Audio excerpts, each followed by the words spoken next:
So we got some news today that two kind of three things that were really big. I thought I'd throw this in real quick with the news I'm going to talk about first, and that is the announcement that I initially thought was fake. Like I really thought this was some fake news, one might say. Yeah.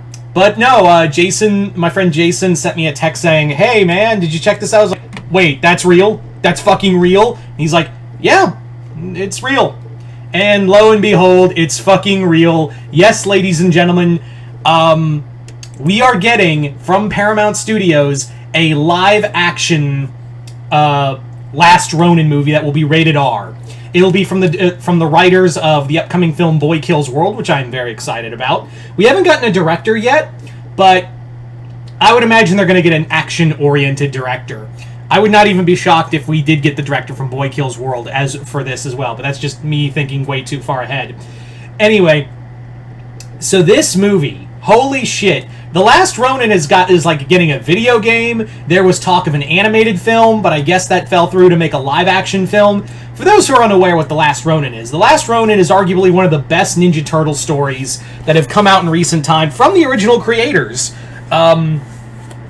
It was basically meant to be like a Dark Knight Returns for them, where the grandson of the Shredder has taken over New York and has killed the rest of the Yamato Yoshi clan, leaving only Michelangelo alone to return and avenge his family, while also dealing with what he believes are the ghosts of his brothers. It's a really good comic.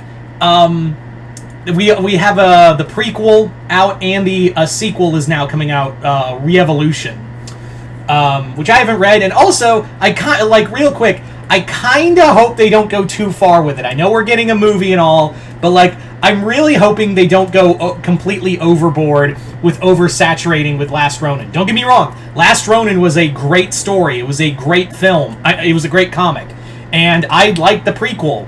And I'm very excited to read the sequel when it comes out in trade form.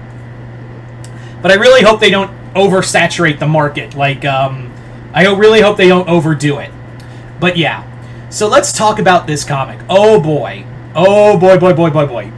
I mean, this movie, excuse me. The fact that this is something you thought we would... everyone talks about, oh, wouldn't it be cool if we got... a Last Ronin movie? Yeah, but that'll never happen. And lo and behold, it is, and in live action. I do think, though, that they probably will have motion capture for Mikey. It probably won't be a lot. I will be shocked, honestly, if it was kind of like the Jim Henson Ninja Turtle suits will be a actual latex costume for Michelangelo. But no, I think it will be motion capture. I can dream, damn it. But I'll be a realist and say it'll probably be it will probably be a motion capture suit. As to who could play Michelangelo, I have no idea.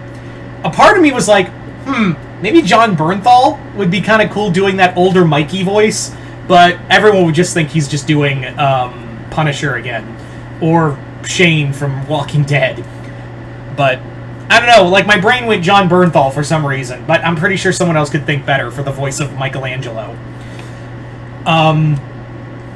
Yeah, I'm very excited for this. The fact that, also, let's actually talk about that Paramount has the balls to do this, and still do the Seth Rogen universe for Ninja Turtles, Mutant Mayhem, which is getting an animated series, and I don't want this to be I'm going to talk about this right now.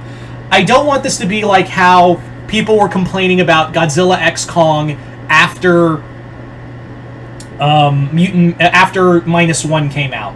It's the thing with Godzilla is the same thing with Ninja Turtles. Ninja Turtles is one of the most malleable properties ever. It is one of the most malleable properties, right up there with Godzilla and Batman. Those are probably the three most malleable properties ever. Because you can do dark and gritty, and you can do, fun, let's go on adventures and fight brain monsters and robots and pizza. You can do that with this, and no one will bat an eye. I don't want anyone to immediately go, ha ha, Paramount learned the fault of their mistake with Mutant Mayhem, because, for some reason, I don't know, woke. Yeah. I'm already like, they're already like crawling out of the of it to be like, haha, like haha something or whatever gives a fuck. This, like, I think it's a good idea. Like, you can appeal to the older audience with this movie and still get younger kids as well as, you know, general audiences in general for the Seth Rogen universe of Ninja Turtles. That's kind of a great business strategy that Toho and Legendary are kind of doing with Godzilla. Don't worry, I will talk about the other Godzilla related thing that was announced today in the next video. Stay tuned. But yeah. This is really cool. I love this news. I absolutely adore the fact that we can now live in a world where the same thing with like what I talked about with Godzilla, where you can do dark, brilliant thought pieces and with Godzilla, and at the same time you could do haha big lizard and monkey go smash. Like you could have both, both, and that's what I feel like Paramount's trying to do here with this property. Not only that, they're also doing some cool stuff with Avatar. It was announced that Avatar: The Last Airbender, Adult Aang has been the cat, because it is animated, and I think they said it's the start of a new trilogy too. And what this is we're also getting Dave Bautista cast in the role for this new era of Avatar animated films. That's really cool. They haven't said who he is or what his role will be, but I imagine it's going to be big. You don't just cast Dave Bautista for nothing. Anyway, so I'm really excited. I was thinking about doing a video on the Avatar video, but I didn't really have a lot to say other than it's cool. So I wanted to lump it in here because I had a lot more to say about The Last Ronin, because I was like, wow. And again, I think it's a really neat idea to have both younger audience and older something for the older audience, something for the younger audience, so you can get that money either way. That's just good business practice. And trust me, from what I've heard about how bad Paramount's doing economically, like movie-wise, they kind of need it. So I imagine this was like a Hail Mary. This was one of those Hail Mary passes they had to do.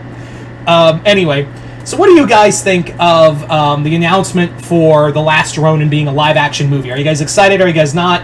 Would you like to see it direct? Would you want like a director here in America or overseas? I kind of now that I think about it, I wouldn't be opposed to the director of the Raid Redemption. I forget his name, but the director of the Raid Redemption films or Train to Busan would either one of those guys. Now that I think about it, I was like, yeah, I want those guys. And also, what do you guys think of the announcement for Dave Bautista being part of the new Avatar animated films as the villain? What do you think he'll play like a rogue firebender, a dark spirit? I'm kind of leaning towards dark spirit. That's just me. But yeah. Anyway, once again, hope you all enjoyed this. I'm Mr. Multiverse. I'll see you next time in the Multiverse.